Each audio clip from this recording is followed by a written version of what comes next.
The tips in the last video will all help people to find your videos, but there are also some basic marketing strategies you can opt to use to help your channel grow faster overall too. Watch any of the big YouTube channels and you'll find that they end in pretty much the same way, with the creators asking their viewers to like, share and subscribe. This is the simplest way to get more subscribers and it works very well. A lot of people are more than happy to like your content, it just doesn't occur to them or they don't realize quite how much it helps you. Just asking can make all the difference by making it easy and reminding them. Another very important tip when growing your following on YouTube is to look for other YouTubers that you can partner up with. If you watch any big channel, you'll find that very often it will work with other big channels and feature guest appearances from other creators or just mention those other creators. A channel that does this very well is VNsupport, which features answers to many fascinating questions. Michael Stevens is the creator of this channel, and he is almost always recommending other creators or having them come on to talk about their areas of special knowledge. This is essentially influencer marketing. It means you're finding an influencer, in other words, anyone with a large existing audience, and getting them to promote you. The key to success in this arena is not to try and be too ambitious right away. In other words, you're probably not going to get a shout out from VNsupport unless you're already pretty huge. Instead, try and find someone who is about the same size as you and in a similar niche and ask if they want to do a crossover video with you. This way, you both stand to gain by exposing each other to your respective audiences.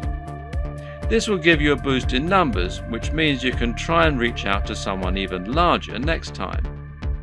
If you don't have any luck with this right away, you can also try just giving people free mentions, and you may find that those creators are flattered by it and see fit to do the same for you in kind. Try not to view other creators in your community as your competitors. Instead, view them as colleagues and think of the niche as a community of creators. This way, you'll be able to ingratiate yourself into that community and work with them to help get yourself known, while delivering something new for their viewers. Of course, YouTube's advertising platform is not just a way for you to make money. It can also be a way for you to spend money on your own adverts. This way you can create an advert that will show at the start of other videos and bring people to your channel. This costs money though, so it's not going to be a good option unless you already have a good form of monetization set up, and that needs to be more than just advertising. If your YouTube channel is the start of an effective sales funnel that leads people to buy a high-ticket item, you can calculate your LCV, that's lifetime customer value, and then decide how much you're willing to spend on ads. If you choose to go down this route, then it can be very effective. Just take a look at the success of Tai Lopez thanks to his Here in My Garage ads, even if he is pretty much despised by half of the net. Finally, make sure that you aren't doing all of your promotion on YouTube.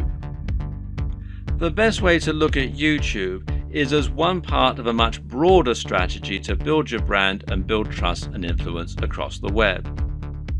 This means you should be on social media, and this will give you a way to share your content as you build more followers. Think of this as a virtuous cycle and try to focus on the synergy between your social channels and your YouTube channel.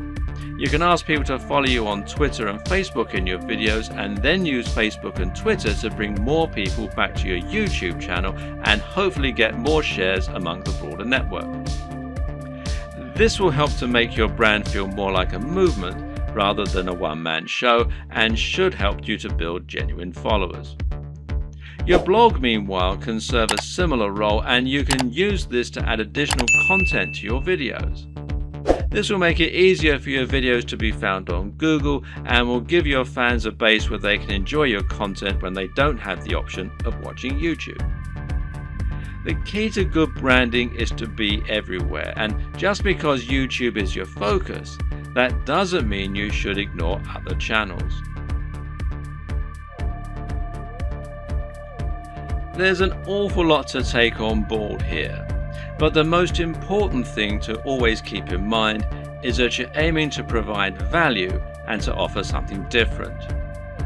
You can be smart about the way you do this in order to minimize your work and to maximize your exposure, but the key is to be genuine, to be interesting, and to really work on the quality and production values. It's also important to be consistent and to keep plugging away. Don't expect fame to come overnight, and don't expect your first video to get 1,000 views. This takes a lot of time and dedication, and you need to be consistently and reliably churning out high quality video if you're going to convince people to subscribe and keep coming back. But if you're smart and you're determined, then there's no reason you can't make it with the very best of them, and once the hits start coming, things will start to take off fast. And trust me, it's more than worth it.